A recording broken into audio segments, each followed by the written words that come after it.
안녕하세요. 오늘도 사연 살롱을 찾아주셔서 감사합니다. 저는 얼마 전 제 가장 아픈 상처를 이용해 제 인생을 통째로 삼키려고 했던 괴물 같은 인간을 물리친 사람입니다. 세상에는 정말 다양한 사람들이 있다지만 일반적인 상식을 훌쩍 뛰어넘는 악마 같은 인간을 실제로 겪어본 적은 처음이었네요.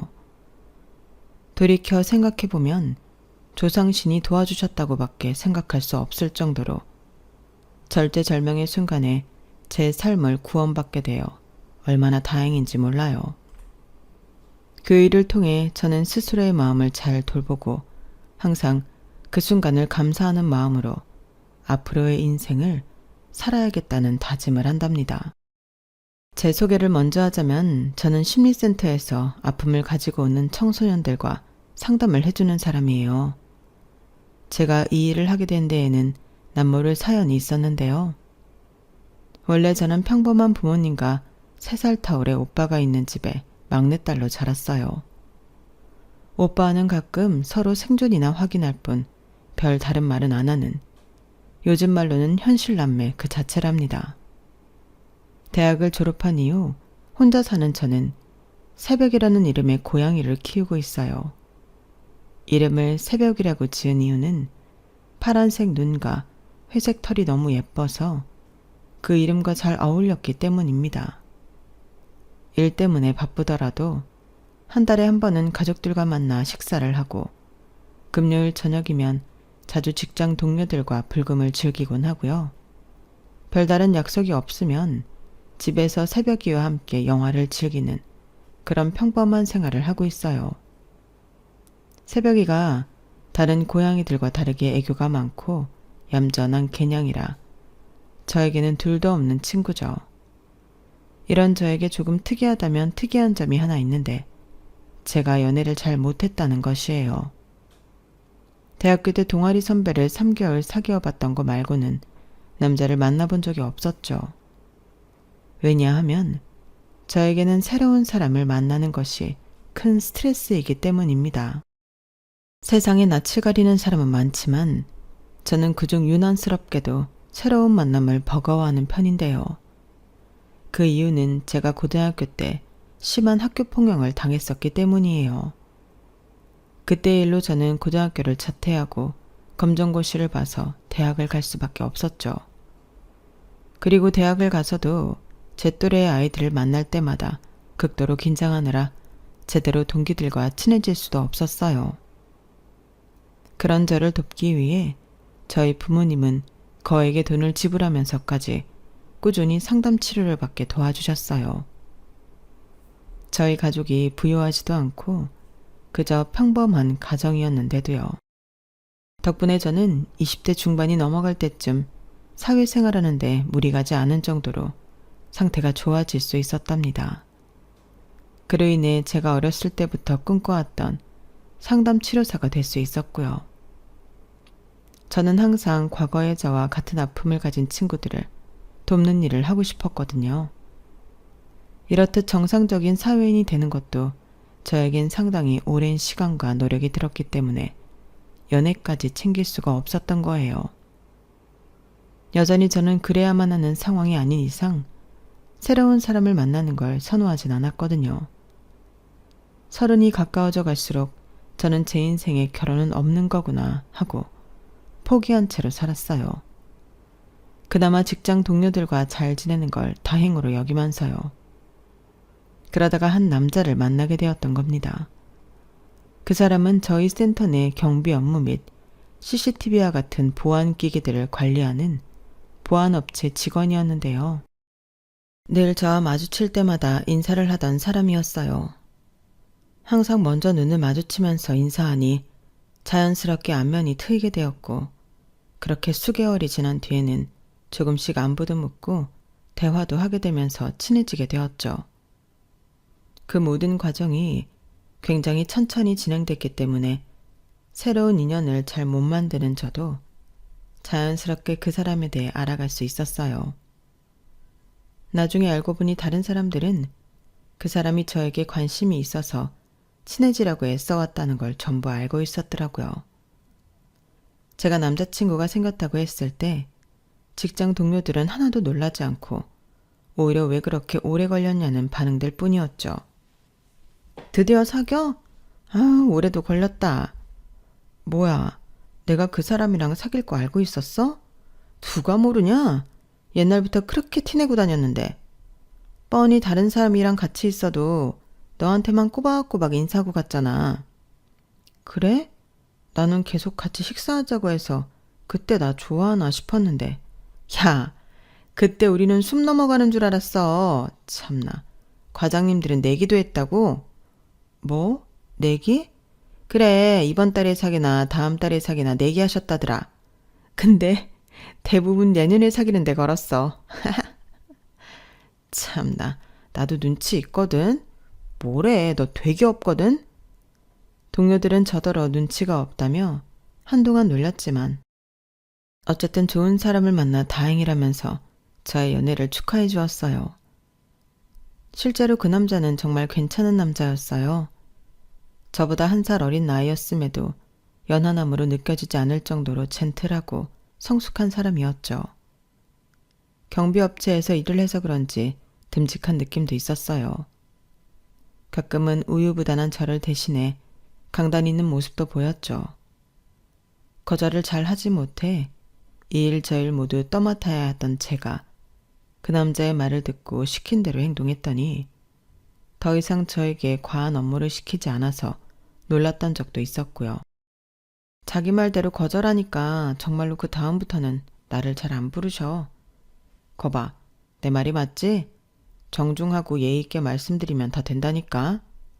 내가 말해준 대로 토시 하나 안 틀리고 그대로 말했지. 조금 다르게 하긴 했는데 그래도 버벅거리거나 과하게 웃진 않았어. 다음부터는 내가 한 말 그대로 따라서 해봐봐. 알았지?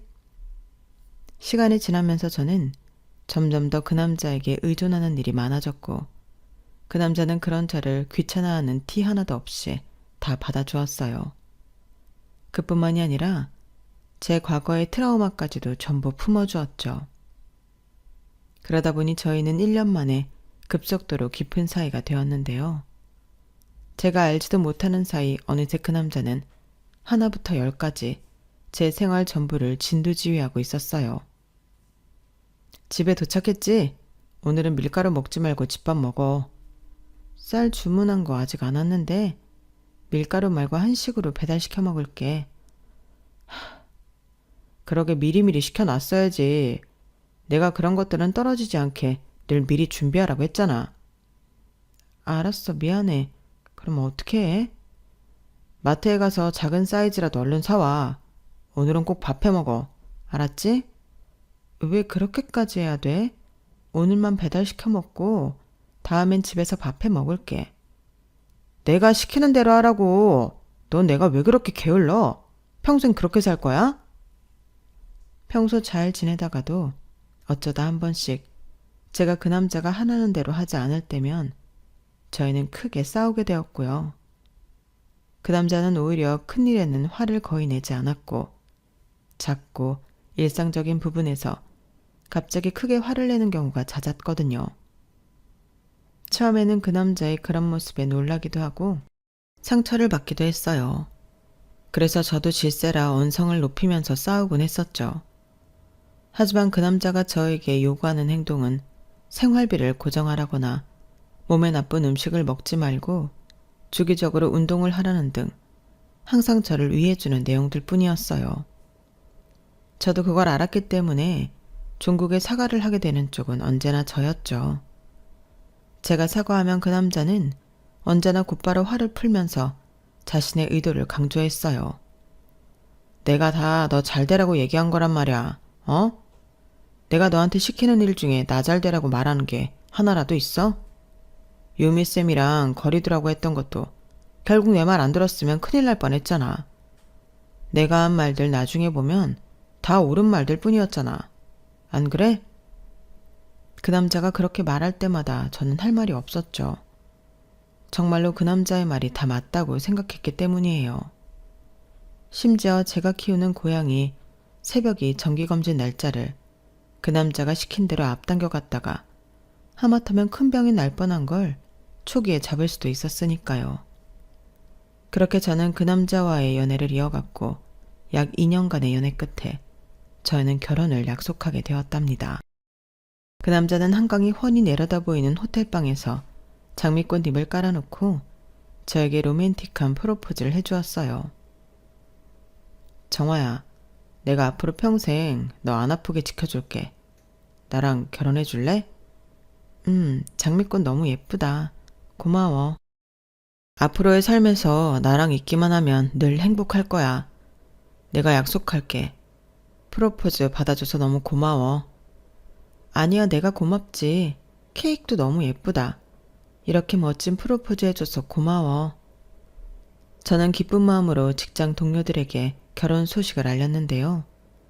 항상 친하게 지내는 또래 동료들이 5명 있었는데 그중 아무도 결혼을 약속했다는 제 말에 진심으로 기뻐하지 않는 겁니다.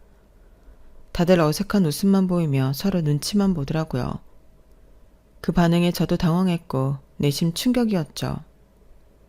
5명의 동료들은 머뭇거리다가 곧이어 한 명이 결심한 듯 저에게 입을 열었어요. 저와 특히 친하게 지냈던 지혜라는 친구였죠. 사실 사귄 지 그렇게까지 오래되지 않아서 결혼 얘기가 나올 줄은 몰랐어. 우리가 그동안 생각했던 건데 네 남자친구가 너를 좀 너무 조종하려고 하는 것 같아서 걱정 많이 했었거든. 기분 나쁘게 듣지 말았으면 좋겠어. 우리는 너를 정말 위하는 마음으로 말 꺼내는 거야. 아직 얘기만 오고 간 상황이라면 결혼은 좀 신중하게 생각했으면 해서. 좀 당황스럽네. 2년 넘게 만나면서 남자친구가 그런 사람이었으면 내가 진작에 알았을 거야. 내가 상담 치료사인데 그걸 모르겠어? 너희가 봤을 때는 그래 보였을지라도 둘이 있을 땐 안 그래. 물론 그분이 전형적인 세뇌를 하려고 하진 않았겠지만 옆에서 우리가 볼 땐 네가 남자친구한테 너무 휘둘리는 게 보여서 그래. 건강한 연인 사이면 이렇게까지 하진 않을 텐데 생각했던 적이 여러 번 있었어. 너 지난 여름에도 남자친구가 시켰다고 매일같이 걸어서 출퇴근했다며. 날이 그렇게 더웠는데. 그건 내가 살 빼고 싶다고 그러니까 남자친구가 추천을 해준 거지. 내가 버젓이 카드 찍고 버스 탈 수 있는데 남이 시켰다는 이유만으로 걸어 다녔겠어? 나도 다이어트 하고 싶은 의지가 있으니까 내가 선택한 거잖아. 그래, 우리가 오해했나 보다. 미안해. 아까 얘기했다시피 우리는 네가 행복하길 바래서 말을 꺼내본 것뿐이야. 기분 상했다면 미안해. 마음은 고마워. 그런데 내 남자친구는 내가 더 잘 알아. 남자친구야 너희한테 남이니까 못 믿었더라도 내가 그럴 사람이 아니라는 걸 좀 믿어줬으면 해. 그럼 다행이고 결혼 축하해. 진심이야. 지혜는 저에게 진심으로 축하의 말을 건넸고 다른 동료들도 마찬가지였어요. 하지만 어색한 분위기는 좀처럼 사라지지 않았죠. 동료이자 또래 친구들인 그들이 그렇게 생각한다고 하니 저도 지난 연애를 곰곰이 생각해 보았어요. 하지만 당시엔 아무리 생각해봐도 동료들이 너무 오버한 것 같다는 생각뿐이었죠. 앞으로 제가 주도적으로 결혼 준비도 하고 결혼 이후에도 예비 신랑과 잘 사는 모습을 보여주면 동료들도 마음이 달라질 거라고 생각하고 그 일은 그냥 넘어가기로 했어요. 그리고 주변에 좋은 모습을 보여주기 위해서 열심히 결혼 준비를 해나가기 시작했죠. 남들이 의뢰 그렇듯 저희의 결혼 준비 역시 마냥 평탄하게 흘러가지만 않았어요. 그런데 다른 커플이랑은 좀 달랐던 게 남들은 보통 예비 신부가 이것저것 열심히 준비하면 예비 신랑이 수동적으로 따라오기만 해서 싸움이 일어난다고 하잖아요. 저희 예비 신랑은 전혀 반대였어요. 수동적이긴커녕 누구보다도 적극적이었고 덕분에 서로 의견이 자꾸만 부딪혔죠. 결혼식은 웬만하면 작은 규모로 진행했으면 좋겠어. 굳이 결혼식 하루를 위해서 큰 돈을 들일 필요가 있어? 차라리 그 돈으로 혼수를 더하는 거, 그런 게 이득이야. 나야 괜찮은데 부모님이 문제지. 부모님이 워낙 지인들이 많으니까. 애초에 우린 양가 부모님 다 6남매, 7남매셔서 가족만 해도 엄청 많단 말이야. 예식장은 큰 곳으로. 그럼 지인들을 조금만 불러야겠네. 참, 그럼 직장 동료들 다 부르지 마. 괜히 분위기만 어수선해지니까 최소한만 추려서 불러. 특히 지혜씨는 뺐으면 좋겠어. 어떻게 그래, 다 같이 올 텐데. 애초에 지혜만 빼고 청첩장을 어떻게 돌려? 당신이 기분 안 나쁘게 잘 말하면 되지. 그걸 못해? 저는 직장 동료인 지혜를 부르느냐 마냐로 예비신랑이랑 2주 동안이나 말싸움을 했어요. 하필이면 저에게 결혼을 다시 생각해보라고 얘기했던 지혜를 콕 집어서 싫다고 하니 저도 마음이 흔들린 건 사실이었어요. 하지만 사회생활 하는데 어떻게 한 병만 빼고 부를 수가 있나요? 저는 그건 절대로 불가능한 일이라고 계속 예비신랑을 설득했고 결국 저희는 지혜를 부르긴 부르되 결혼 이후에는 거리를 두고 지내기로 약속을 하고 극적인 화해를 했어요. 그러나 그 이후로도 뷔페 음식을 한식으로 하냐 양식으로 하냐로 또 싸우고 비즈가 있는 드레스로 하냐 없는 걸로 하냐로 또 싸웠죠. 첫 번째 싸움을 제 뜻대로 지혜를 부리기로 해서인지 그 이후로는 싸움이 의미가 없었을 정도로 예비신랑의 뜻대로 전부 진행이 되었네요. 그렇게 정신없이 지내다 보니 어느새 결혼식을 딱 3개월쯤 남기고 있었어요. 이제 싸울 건 다 싸운 뒤였고 결정해야 하는 것도 얼추 다 결정한 상황이라 어서 식만 빨리 올리고 끝나길 바라는 중이었죠. 더 이상 싸울 게 없어서인지 예비 신랑과의 관계도 더없이 좋았고 곧 이 사람과 부부가 된다는 게 설레기도 했어요. 같이 살 신혼집 계약도 이미 다 끝낸 상태였고요. 사실상 거의 결혼식이 끝나자마자 이사를 가야 했기 때문에 시간적 여유가 있을 때 처분해야 할 짐은 미리 정리하는 게 좋을 것 같아 자취하던 집의 짐을 정리하고 있는데 그간 구체적으로 이야기하지 않았던 주제가 화두에 오른 거예요. 바로 자녀 문제였죠. 이렇게 부피 많이 차지하고 버리기 뭐한 건 당장은 작은 방에 그냥 쌓아두면 될 것 같아. 그리고 나서 차근히 정리하든가 아님 그냥 거길 창고처럼 써도 될 것 같고. 작은 방? 거기 애기 방으로 써야 하는 거 아니야? 창고처럼 쓸 수는 없지. 애 키우려고? 당장은 우리 두 사람 감당하기도 힘든데 벌써 애 생각을 하게? 우리가 그동안 자녀 계획에 대해선 한 번도 얘기를 안 했네. 다다음 달이면 결혼하는데. 나는 가지려면 빨리 가지는 게 좋을 것 같은데 원래 한 살이라도 젊을 때 나야 덜 고생한데 나도 나이도 있고 그래서 자기야 무조건 빨리 가진다고 좋은 게 아니야. 우리가 먼저 애를 키울 만한 사람이 되어야 애를 가지지.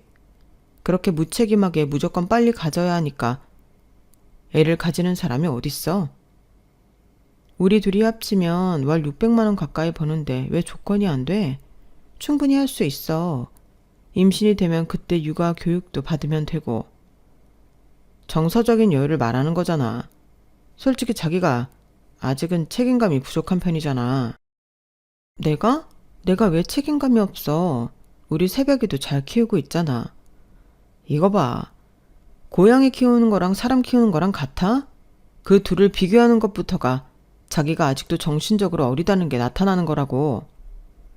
저는 예비 신랑의 말을 받아들일 수가 없었고 저희는 그 일로 며칠 동안이나 말다툼을 했습니다.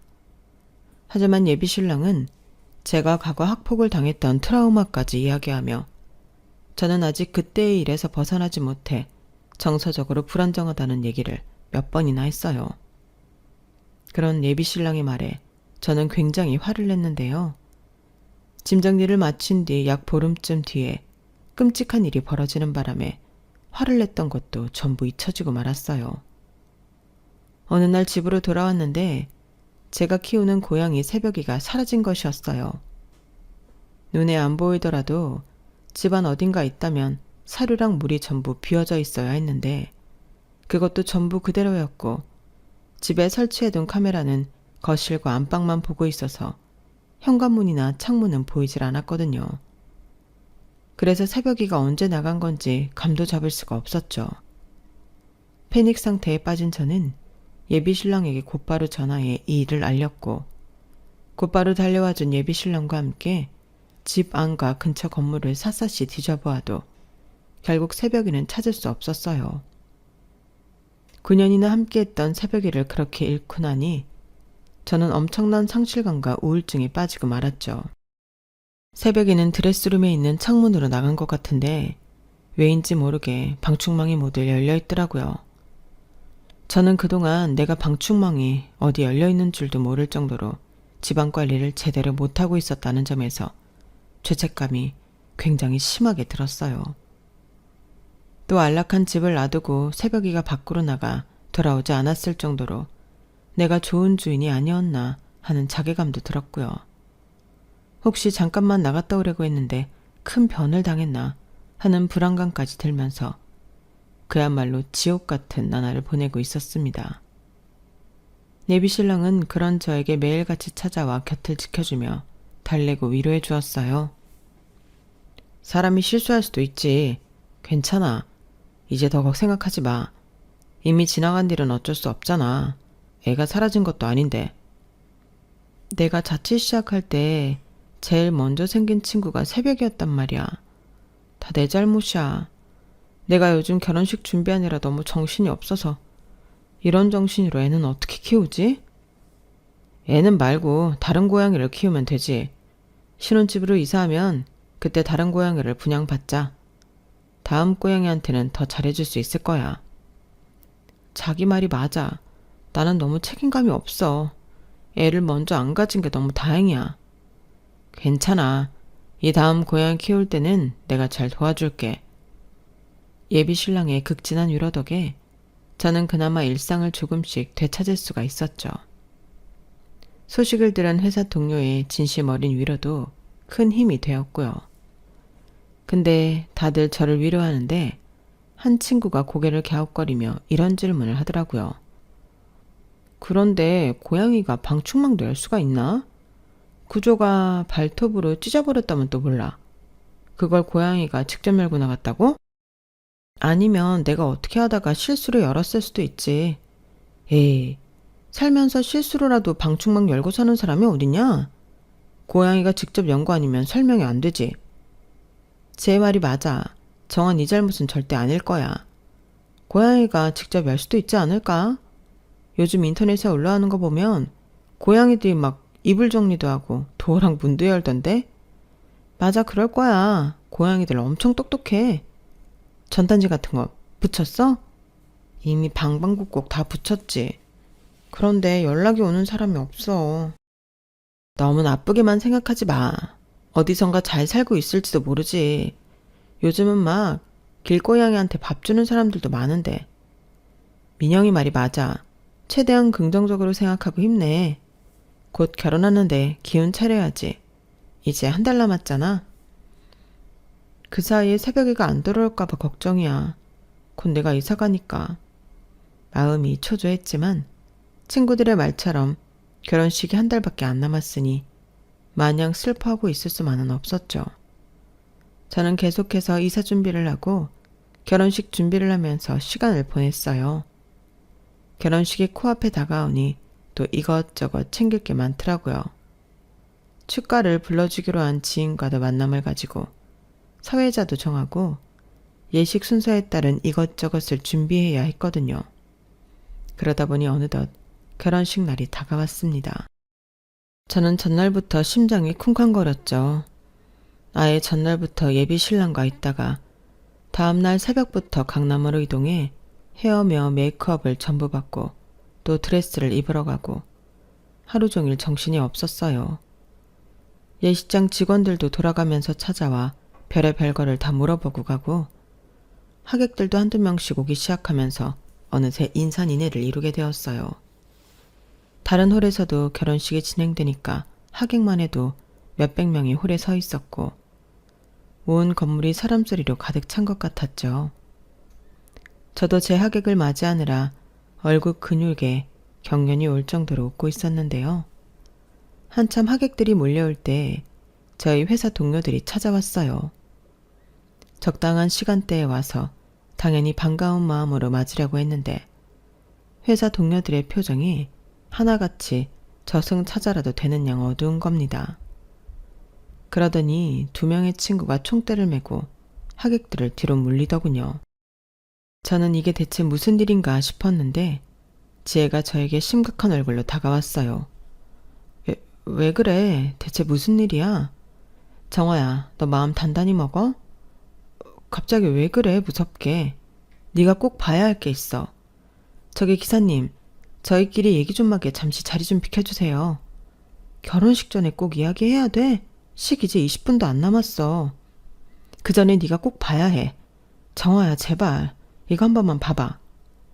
직장 동료들은 사진 기사님과 예식장, 드레스샵 관련 직원들까지 전부 밖으로 내보내고 저에게 핸드폰을 내밀었어요. 예상치 못했던 이 모든 일이 왠지 불길해 보여 저는 얘기가 듣기 싫어지더군요. 하지만 제가 거부하기도 전에 지혜가 핸드폰으로 영상 하나를 틀어주었어요. 한눈에 예비 신랑이 찍힌 영상이라는 걸 알아볼 수 있었죠. 그리고 영상을 본 저는 그야말로 경악을 하고 말았습니다. 그 영상은 제가 사는 아파트 CCTV 영상이었는데요. 날짜가 바로 제 고양이 새벽이가 사라졌던 그날이었죠. 제 집에서 새벽이 뒷덜미를 잡고 나오는 예비 신랑의 모습이 가장 먼저 보였어요. 새벽이는 발버둥을 치고 있었고 예비 신랑은 엘리베이터를 타면서 새벽이를 억지로 캐리어에 집어넣더군요. 캐리어를 잠궈버린 예비 신랑은 아파트 주차장으로 내려갔어요. 캐리어를 신경 쓰다가 앞을 잘 못 보고 걸어가던 예비 신랑은 그 앞에 주차하려던 오토바이와 순간 치일 뻔하더군요. 그런데 예비 신랑이 오토바이 운전자에게 말을 거는 듯 하더니 갑자기 고양이가 든 캐리어로 오토바이 운전자의 헬멧을 수차례 내려치는 거예요. 소리가 없는 영상으로 보아도 엄청나게 소리를 지르는 게 느껴질 정도로 예비 신랑은 자기 분노를 주체하지도 못하더군요. 마지막으로 사람이 타고 있는 오토바이를 발로 뻥 차버린 예비 신랑은 자기 차로 씩씩대며 돌아갔어요. 예비 신랑의 차가 주차장을 빠져나갈 때까지 오토바이 운전자는 남편을 몇 번 돌아보다가 자리를 뜨셨고요. 영상이 끝나고 나니 저는 너무나 큰 충격을 받고 혼란스러웠어요. 정아야, 이거 네 예비 신랑 맞지? 맞아. 나 지금 너무 충격이라서 어떻게 해야 할지 모르겠어. 너 어떻게 해야 해? 혼인신고는 했어? 아직 안 했지? 이 결혼 계속 할 거야? 혼인신고는 아직 안 했지만 잘 모르겠어. 지금 당장은 너무 충격적이라 머리가 새하얗기만 해. 고양이부터 찾아야 하지 않을까? 남편 차에 내비게이션 보면 기록 나올 거 아니야. 아직 기록이 남아있다면 고양이를 어디로 데리고 갔는지 확인할 수 있을 거야. 그래, 일단 그것부터 해야겠다. 나 좀 도와줄래? 저는 예비 신랑과 특히 우호적으로 지냈던 친구에게 얼른 물품 보관해 놓은 곳으로 가 예비 신랑의 차키를 좀 가져다 달라고 부탁했어요. 저는 그 사이 후다닥 드레스를 벗어버리고 일상복으로 갈아입었죠.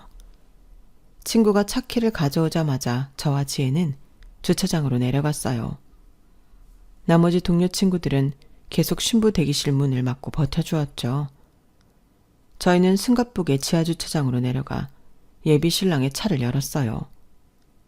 그날 아침에도 같이 타고 왔던 차였는데 그 안에 이렇게 끔찍한 비밀이 있을 줄은 몰랐죠.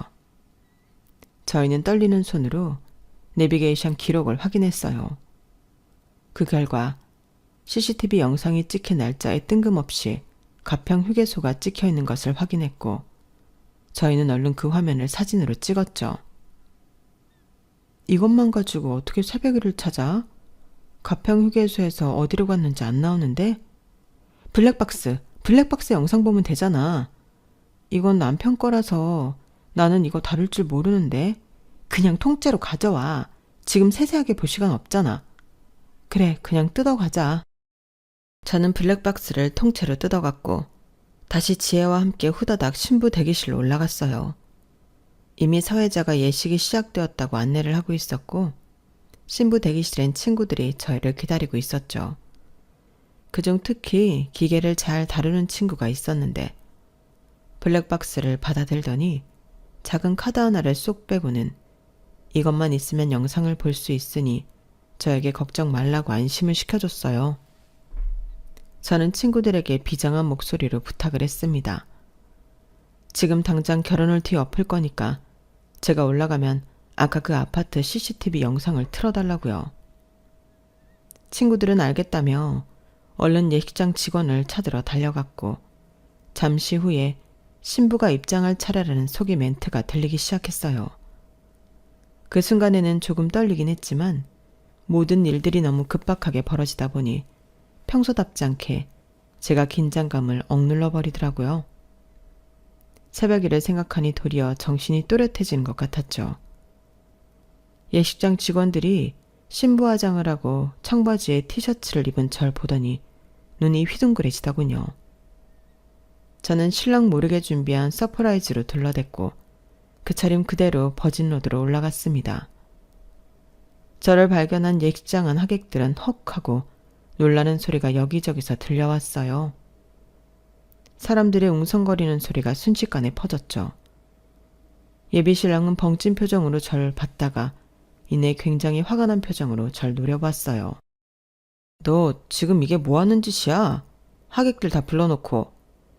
결혼 뒤집어 엎으려는 짓이다. 왜? 네가 나한테 화를 낼 자격이나 있어? 미쳤어? 지금 우리 부모님도 와 계신데. 그래, 니네 부모님, 가족, 친척분들 다 와 있으니 물어볼게. 넌 대체 뭐가 부족하게 자랐길래 사이코가 됐니? 어? 뭐라고? 사이코? 마치 기다렸다는 듯이 그 순간 친구들이 아파트 CCTV 영상을 틀었어요. 하객들은 영상을 보며 어머, 저거 동훈이 아니야? 하고 바로 예비신랑을 알아보았죠. 이후 예비신랑이 폭력적인 행동을 하는 장면이 나왔을 때 하객들은 깜짝 놀라 웅성거렸어요. 예비신랑은 당황한 듯 귀가 새빨개졌다가 이내 얼음같이 차가운 표정을 짓더군요. 저는 그 순간 그렇게 감정 없이 차가운 표정이 예비신랑의 본 모습이라는 걸 깨달았죠. 예비신랑의 민낯에 치가 떨린 저는 저도 놀랄 만큼 날카로운 목소리로 물어봤어요. 우리 새벽이 어쨌어? 어디로 데려갔냐고. 대체 왜 이런 끔찍한 짓을 저지른 거야? 네가 애를 낳네 어쩌네 개소리를 하니까 그렇지. 고양이에만 정신 팔려서 사는 여자가 뭔 놈의 애를 낳겠다고. 뭐? 고작 그딴 이유로 새벽이를. 그리고 저 오토바이 운전자는 너 저분한테 한 짓 명백히 폭행이고 불법이야. 어떻게 사람한테, 그것도 우리 새벽이가 들어있는 캐리어로 그딴 폭행을 저지를 수가 있어? 너도 족골나고 싶지 않으면 닥쳐. 내가 괜히 그랬어? 네가 계속 세상 돌아가는 거 하나도 모르면서 철딱서니 없이 구니까 그런 거잖아. 내가 나 좋으라고 그랬어? 너 정신 차리게 하려고 그런 거잖아. 너 잘 되라고. 정신이 나갔구나. 지금 나 잘 되려고 한 생명을 버렸다고? 제정신이야? 이딴 식으로 때와 장소 못 가리고 제 멋대로 구니까 학교 친구들한테 쳐 맞고 다니긴 하지. 성인이 다 되어서도 친구들한테 좀 맞은 거 가지고 징징거리긴 하고. 정화야, 너는 네가 얼마나 비상식적이고 괴짜인지 몰라? 나니까 너 챙겨주고 살겠다고 한 거지. 결혼식 이딴 식으로 파토내고 나랑 헤어지면 너 평생 혼자 살 거야? 예비신랑의 입에서 나온 말들은 평소 싸울 때마다 반복했던 똑같은 레퍼토리의 이야기들이었어요. 그전엔 몰랐지만 수많은 하객들 앞에서 그 소리를 들으니 알겠더군요. 제 눈앞에 그 남자는 저를 사랑하는 사람도 아니고 정상적인 사람도 아닌 그냥 사이코 그 자체라는 걸요. 제가 그동안 그 남자에게 놀아났다는 사실을 뼈저리게 깨닫고 부들부들 떨며 한마디도 못하고 있자 그 미친놈은 자기 말이 먹힌다고 생각했는지 선을 넘는 소리를 짓거리기 시작하더군요. 네가 나랑 결혼했으면 그깟 고양이 내가 10마리도 더 사줄 수 있었어. 근데 네가 이렇게 일을 망친 거야. 어? 뇌가 있으면 생각이라는 걸 좀 하라고. 상식적으로 무슨 일을 알게 되었던 결혼식장에서 너처럼 깽판 치는 사람이 어디 있냐? 여기 예식장 비용부터 해가지고 오늘 결혼식에 들었던 비용 전부 다 네가 계산해. 알겠어? 우리 쪽 하객들한테 일일이 찾아가서 사과드리고 너희 부모님도 같이 사과드리라고 해. 특히 우리 부모님한테 말이야. 딸 자식 교육 잘못 시켰으면 부모도 책임을 져야지. 저희 부모님까지 들먹이는 그 인간한테 저는 손에 들고 있던 빈 블랙박스를 있는 힘껏 집어 던졌어요. 놀랍게도 그 인간의 이마에 정통으로 내리꽂히더라고요. 마치 조상신이 각도를 조절해주기라도 했던 것처럼요. 그 인간이 화가 나 저에게 다가오려는데 그 뒤에서 누군가 날라와 그 인간을 발로 차버리더군요. 너무나 완벽한 날라차기였죠. 바로 제 친오빠였습니다. 이 미친 새끼가 어디 뚫린 입이라고 주둥이를 함부로 놀려. 오랫동안 주짓수를 배웠다던 오빠는 널브러진 예비 신랑 위로 올라타 그 사이코를 흠씬 두들겨 패주었어요. 하객들은 그 모습을 구경하는 사람도 있었고 더 이상 보지 않고 나가는 사람도 있었습니다. 아수라장이 된 상황에서 예비 남편만 고통스럽게 비명을 질렀고 저는 얼른 저희 부모님을 모시고 차로 데려다 드렸어요. 평소 서로 교류도 많이 없는 친오빠이지만 그래도 이런 절제절명의 순간에는 가족만한 존재가 없더군요. 저희는 서로 눈빛만으로 소통을 하고 각자의 역할에 충실했거든요. 부모님을 차에 데려다 드리고 와도 오빠에게 깔려있는 예비 신랑에게 저도 다가가 머리털을 몇 움큼 뽑아버렸습니다. 못돼 처먹은 그놈이 만신창이가 되고 나서야 저희는 예식장을 홀가분하게 빠져나올 수 있었네요. 이후 저희는 복잡하고 긴 과정들을 겪어야만 했습니다. 저희 부모님은 당연히 노발대발하시며 그놈을 당장 족치겠다고 화를 내셨고 저는 한참이나 부모님을 진정시켜드려야만 했어요. 예비신랑은 저희 오빠를 폭행으로 감방을 보내겠다며 난리를 쳤지만 예비신랑이 맞은 걸 구경하며 영상을 찍어갔던 수많은 예비신랑 측 하객 중 아무도 영상 증거를 제공해주지 않았다고 해요. 얼마나 평소 인간관계가 좋지 않았으면 그랬을까요? 저는 오히려 예비신랑이 제가 없을 때 불법으로 가택 침입을 해 고양이를 납치해갔던 것을 전부 법적으로 처리해버렸답니다. 이 사건이 벌어지긴 전엔 몰랐는데 예비신랑은 그 전에도 폭력 전과가 4번이나 있었던 사람이었어요. 그 사실을 알자마자 저희 부모님은 당장 사기 결혼으로도 고소하라고 성호하셨고 실제로 그 죄가 인정되어 그 사이코 같은 인간은 도리어 본인이 감방에 들어가게 되고 말았답니다. 그리고 저는 기적적으로 제 고양이 새벽이를 찾게 되었어요. 블랙박스 영상을 살펴보니 그 나쁜 놈이 제 고양이를 캐리어째 가평 시골 한 복판에 버리고 왔더라고요. 저는 제 동료 친구들과 함께 마지막으로 그 인간이 정차했던 곳을 영상을 통해 어렵게 찾아갔고 그 동네에서 열심히 전단지를 뿌린 결과 새벽이를 찾을 수 있었답니다. 다만 새벽이를 거두어간 분은 혼자 사시는 할머니셨는데 어찌나 새벽이를 잘 봐주시고 계시던지 털에도 윤기가 가득했고 살도 포동포동하게 올라와 있더라고요. 제가 고양이를 잃어버려 되찾으러 왔다고 하자 버릴 땐 언제고 무책임하게 다시 찾으러 왔냐며 빗자루를 들고 내쫓으려고 하셔서 자초지종을 설명드리고 어렵게 오해를 풀었죠. 하지만 제가 보아도 제 고양이인 새벽이가 할머니와 더 평화롭게 잘 지내고 있는 것 같아 혼자 서울로 올라오기로 했어요. 대신 시간이 날 때마다 할머니 댁에 방문을 드리기로 약속을 했죠. 사이코 같은 놈에게서 극적으로 벗어나 모든 보상까지 받은 뒤 저는 안식년을 가지기로 결정했답니다. 회사에서도 잘 생각했다고 격려해 주었고 동료 친구들 역시 편히 쉬고 오라며 제 등을 두드려 주었죠. 괜히 바른 소리를 했다가 한동안 사이가 멀어질 뻔했던 지혜와는 따로 몇 번 더 만나 사과도 하고 함께 술도 기울이며 그간의 일들을 훌훌 털어내버렸어요. 덕분에 오히려 지금은 세상에 둘도 없는 친구 사이가 되었답니다. 일을 쉬게 된 요즘에 저는 요가 학원을 열심히 다니며 제 몸을 돌보고 명상도 자주 하며 제 마음의 건강에도 신경을 쓰고 있어요. 제가 과거의 트라우마를 다 이겨냈다고 생각했는데 전혀 그렇지 못했더라고요.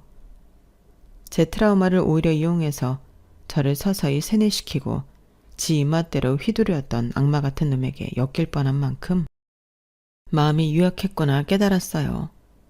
다시는 그런 일을 겪지 않도록 정신적으로 더 단단한 사람이 되기 위해 책도 많이 읽고 독서 모임도 나가고 그렇게 일상을 보내고 있답니다. 어쩌면 그 사이코를 겪은 뒤 제가 더 성숙한 사람이 될 수 있었던 것도 같네요. 지금까지 저의 이야기를 들어주셔서 감사합니다. 현실에서 만나는 악마들은 책이나 TV에서 나오는 것처럼 명확하게 보여지지가 않고 훨씬 교활한 모습을 띠고 있다는 걸 제 사연을 통해 많은 분들이 아셨으면 좋겠네요. 저는 앞으로도 과거의 아픔은 묻은 채 더욱 단단한 사람이 되기 위해 노력할 겁니다. 이 글을 읽는 분들도 각자의 아픔을 이겨내실 수 있길 바라겠습니다. 감사합니다. 여러분, 사연 댓글에 응원과 현명한 조언 부탁드려요. 좋아요와 구독은 저에게 큰 힘이 됩니다. 오늘도 좋은 일 가득하세요.